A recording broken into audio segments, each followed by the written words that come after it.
Well, as we talk about several things concerning agriculture, it's a lot of fun to talk with a lot of people who have a lot of great operations. And one of those we're going to bring on now.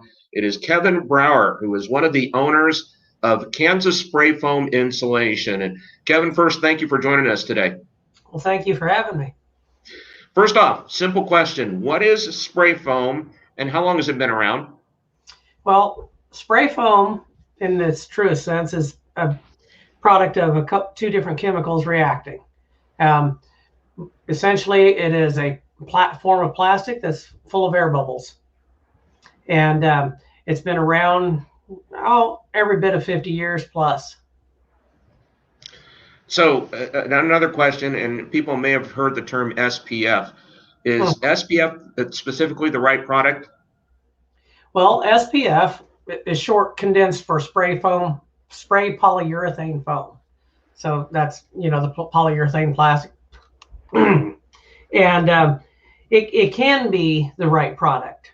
It may not be the right product, which is one of the services we offer. We basically want to consult with you. When we first talk to a potential customer or anybody that calls in, we spend time understanding, learning their project to make sure it's a fit. Joining us now is Kevin Brauer, who is one of the owners of Kansas Spray Foam Insulation. You see at the bottom of your screen. If you'd like more information, you can go to their website at kssprayfoaminsulation.com, or you can call 785-331-3626. Kevin, can you speak to some of the uses in ag buildings in general that you could use spray foam insulation?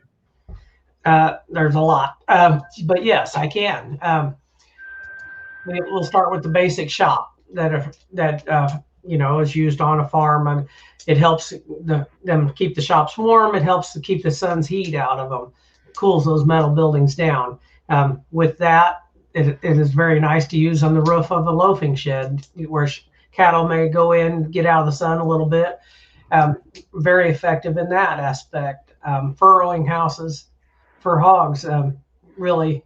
Animals tend to seem to give birth in the most inconvenient weather, and having a place out of the cold for them, just something that'll break the wind real well. It works excellent for that. So there's just it just goes on and on and on in that regard. Both a lot of people think of insulation helping with heat, keeping a building warm, but it also helps keep the sun off of you, your animals, your equipment. And that can take as much a toll as anything.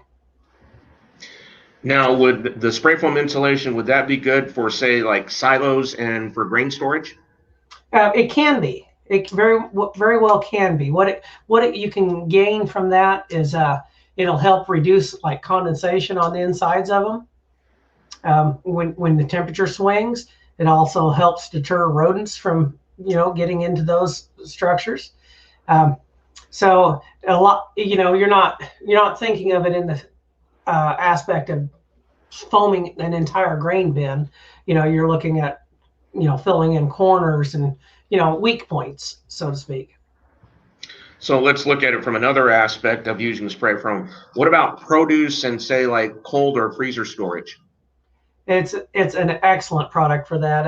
In fact, just yesterday I was looking at a fellow that raises some cattle, and he wants to process his own personal beef, and he built a walk-in cooler to do that, and he's going to be able to maintain that down around 40 degrees. And with essentially what they're going to do is, and I've been involved in coolers of this nature where they take an air conditioner and there's a little adapter deal that I don't understand because that's not my forte, and they're able to basically build a big refrigerator, and the foam is what enables them to do that.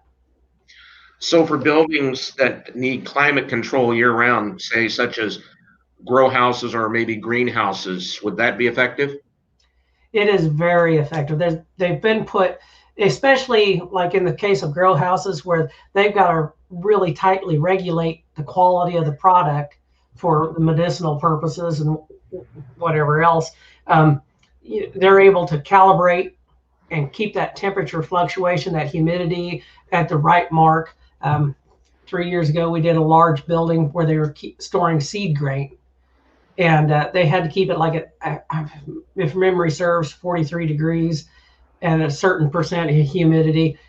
That foam is what keeps it that tight. It's like having a completely separate environment, from the outside world. We're joined by Kevin Brauer, who is one of the owners of Kansas Spray Foam Insulation. At the bottom of the screen, you see their website address, kssprayfoaminsulation.com, or you can give them a call as well. And Kevin, Kansas Spray Foam, they installed the best in spray polyurethane foam products from Huntsman Building Solutions. So let me ask this, does the manufacturer matter? It really matters. It truly does. Not all manufacturers are created equal. Some are more well known for certain products in a certain realm, some in others.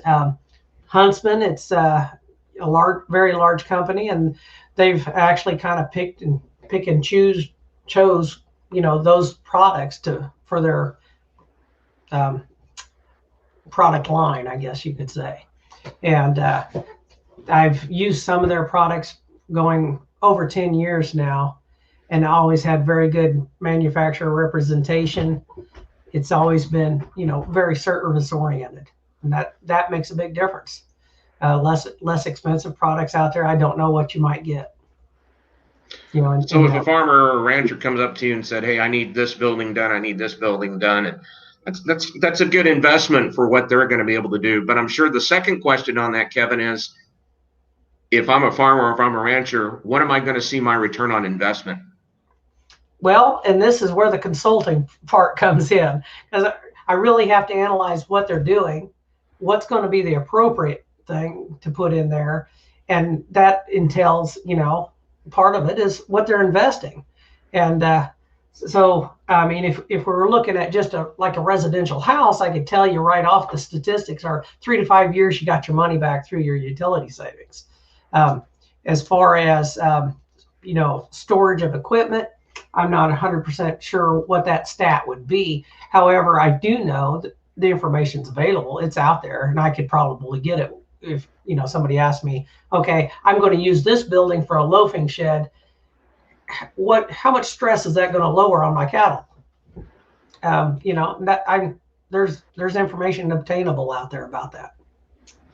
Many have buildings on their land, or maybe even residential, where they say, "Hey, I'm going to put this building in," and it looks like we're starting to see a gain in popularity as far as residential uses are concerned as well. How is that effective if they want to use it in a residential style building?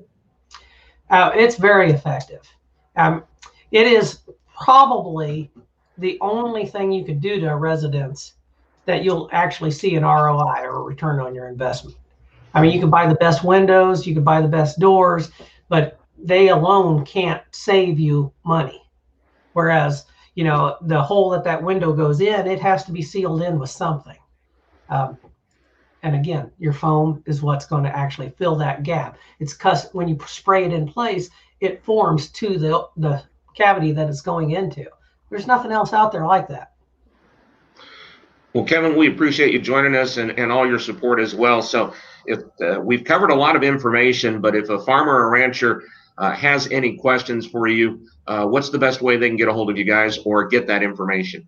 Through our website, through that number that's right there. We respond very quickly.